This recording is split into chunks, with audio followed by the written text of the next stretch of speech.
East Cooper Student News is brought to you by Low Country Roots Woodworking, making your custom woodworking vision into reality. Good morning, Warriors and Bengals. I'm Walker Roberts, and welcome to Rivalry Report. Make sure to stay until the end to hear our thoughts and ideas on the upcoming rivalry game.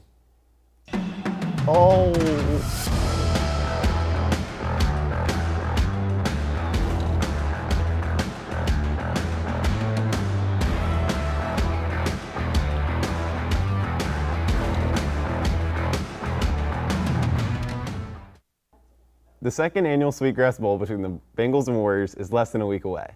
But before we get into that, let's check in with sports reporter Wesley Youthon for information about the Bengals' domination over Goose Creek. The Lucy Beckham Bengals run out and look to get their first region win, hosting the Goose Creek Gators. The Bengals already at the goal line looking to score. Quarterback Finn Gunner hands it off to running back Jack LaMonica, who powers through for a Lucy Beckham touchdown, putting them up 7-0. After some strong defense, Goose Creek is forced to punt it away, but the snap is low and Beckham grabs it for a fumble recovery touchdown. Kai Coleman on the recovery for the Bengals. Beckham back on offense again as quarterback Finn Gunner rolls out right, but then throws to the left to hit his receiver on the bubble screen. After an explosive play, he would be brought down at about the 20-yard line. In the red zone now, Gunner takes the snap and runs with it. He bounces outside, then cuts back in and takes it into the end zone for yet another Lucy Beckham touchdown.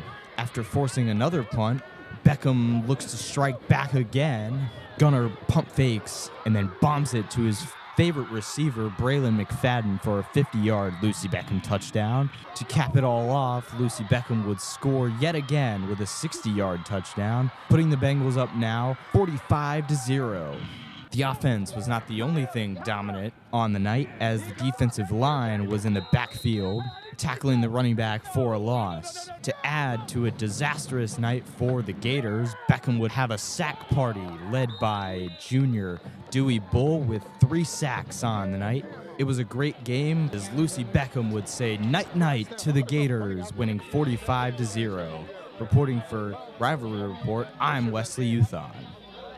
Thanks, Wesley, for the update on the Bengals. Now let's head over to the other side of town and check in with sports reporter Christian Sterling to see how the Warriors have been holding up. Thanks, Walker. Wando's past 2 games have been against 2 of the best teams in the region. First, they played Berkeley in a defensive battle, but ended up falling short 17-3. And last week, they played their last home game against Stratford, losing 42-21. Coming up this week, they play their biggest game of the year against Lucy Beckham in what will be a highly competitive face-off between the 2 rivals. Thanks, Walker. Back to you. Thanks, Christian. It seems both teams have had a very interesting season, but I want to take a broader lens on how all of Charleston football has been holding up. Wando takes the fall as they drop from first to almost worst, now sitting at 5th in the region. Lucy Beckham jumps up slightly to 3rd in the region, and Stratford sits alone at the top of the standings with a perfect 4-0 record. In order for Wando to compete, I see them needing to have one more commanding region win this year. Lucy Beckham seems to be sitting pretty currently. However, that might change soon. The Sweetgrass Bowl isn't just another game to this town. It's pride, tradition, and bragging rights squeezed into a 2-hour battle. It's Wando, it's Lucy, on Thursday night at 7:30.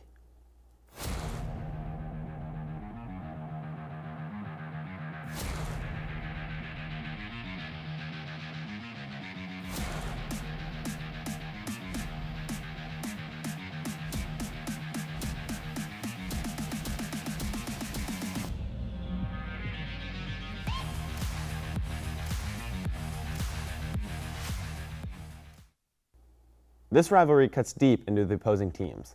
Let's hear more from Wando O-lineman Ben Buffum and Lucy Beckham head coach about their thoughts on the upcoming game. The most important factor in this win is obviously going to be getting our offense rolling, because if we get that started, then I don't think they can stop us, especially because our defense has been great all season. I feel like they are a good team this year, but I don't think they're as good as us, and I think if we put everything together, put all the puzzle pieces together, we'll have this win under our belt for sure. You know, that's going to be a great rivalry game, but our focus is going to be this next week with Berkeley, and that's going to be first things first. So we are going to prepare for Berkeley, and then when Wando comes, Wando will come. Wow, I surely will not be missing this game. It's one for the ages. But who's going to win? I'm bringing ECSN sports analysts Christian Sterling, Jaden Archer, and Wesley Youthon to debate the topic. Hey guys, I'm really happy to have y'all here up at the desk. Just to begin, I was curious on y'all's score prediction. Man, I think these teams are really evenly matched. I mean, when you think about it, Lucy Beckham's offense is absolutely electric. I mean, Wando's still kind of struggling to get it going a little bit, but Lucy Beckham's running backs are really starting to get going. The Wando defense, though, I think is just going to be enough to stop those running backs, and I think if they can get that going, the offense will have to just meet them in the middle. Christian, what do you think about it? Yeah, I got to agree with you. I think this Wando defense is just really strong. It's able to stop the run, especially when Beckham, they really have to resort to the run because they really don't pass the ball a lot. They don't have a lot of threats receiving-wise. And if Wando can figure out how to get the offense going against a team that's defense, frankly, isn't too good, then I think Wando can really get this win. I think, Beckham looks really, really strong in the run game, like y'all have stated before. I just think that the two dynamic weapons of Jaden Gethers and Jack LaMonica have really, given them a big spark. But I know that their offense can't be one-dimensional, so they're going to have to be able to be effective in the pass game on offense and give time for their quarterback, Finn Gunner, to work his magic with his arm and also utilize his legs a little bit to take pressure off of, those two guys running out of gas by the end of the game. And then on the defensive side, they love to blitz. And so, their defensive coordinator definitely will, be pressuring Harris Stone. But I think the offensive line for Wando will be able to hold up. Ben Buffum and those guys have been able to, really protect really well. True Rothschild's doing really well.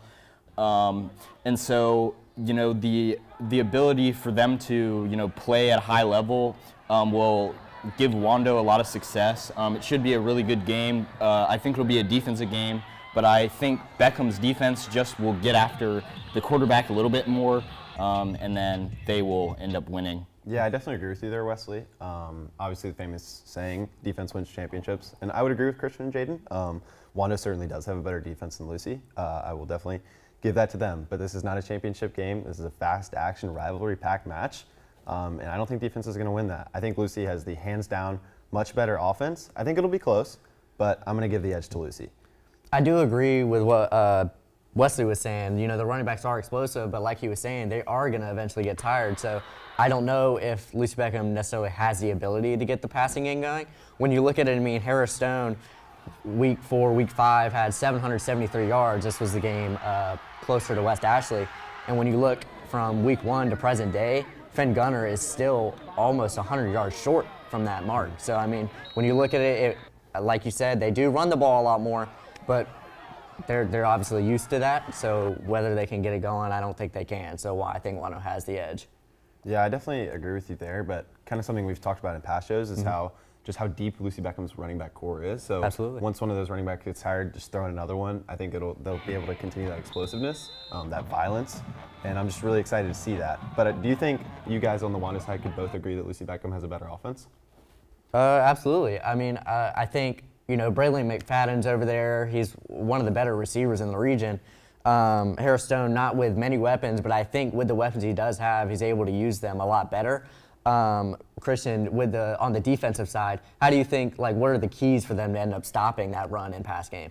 It's really just going to be, blitzing, picking up the blockers, and just kind of seeing what Beckham's been doing all year. And Wando's going to be great at stopping that, I think. And on Lucy Beckham's side with the defense, they seem to blitz a lot, which kind of tells me that their defensive backs aren't as good. So there's going to be a lot of short routes open, and that can lead to a bigger passing game for Wando. And that's why I think Wando still has the edge. I think a key for Lucy Beckham really is stay out of man coverage, try and go zone coverage, and hold your ground in those short yardage situations where Wando goes underneath to curl routes, flats to Canada Mora, Ellis and Gracia over the middle. You got to be able to cover, and I feel like they will be able to cover because you have the pressure and the ability to drop back in coverage from defensive end and linebacker Jake Grantham, Dewey Bull as well.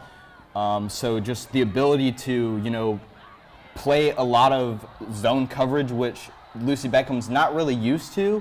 but they need to be a little bit better at that, and if they are able to, they can stop Wando. Yeah, I definitely agree with you on that, Wesley. Really appreciative of y'all coming in and talking about it. It's going to be an amazing game. I can't wait to see y'all there. Thank you guys for joining us at Rivalry Report, and I can't wait to see y'all at the game.